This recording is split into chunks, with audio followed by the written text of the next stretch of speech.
O what a final! অদম্য T twenty কাপে champion হলো ধূমকেতু।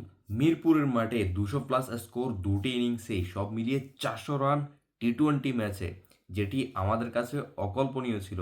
এছাড়াও এই টি-টোয়েন্টি টুর্নামেন্টটি নতুন করে শুরু হলো 3 দলে ভাগ হয়ে।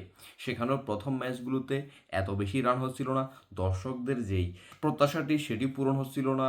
মাঝারি গড়নের স্কোর হচ্ছিল, তবে শেষে ফাইনালে এসে 209 রানের টার্গেট প্রথমে বেঁধে দেওয়া হলো এবং ধূমকেতু সেটি যখন ডিফেন্স করতে এলো তখন কিন্তু শেষ পর্যন্ত তাদের চ্যালেঞ্জ ছুড়ে দেওয়া হলো। শুরুতে মোস্তাফিজুর রহমান সে একটু খরচে ছিল, কিন্তু শেষ পর্যন্ত সেই মোস্তাফিজই তার যে বাকি 2 ওভার, সেই 2 ওভারেই ম্যাচটি তাদের দল ধূমকেতুকে চ্যাম্পিয়ন করে নিল। সব মিলিয়ে ধূমকেতু চ্যাম্পিয়ন হলো।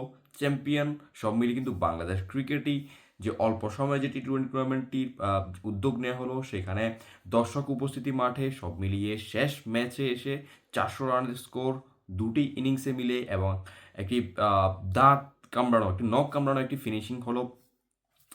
সব মিলিয়ে অ্যাকচুয়ালি যেটি চেয়েছিলাম অ্যাকচুয়ালি আসলে আহ, প্রত্যাশিত ফিনিশিং সেটি হলো বলতে পারি।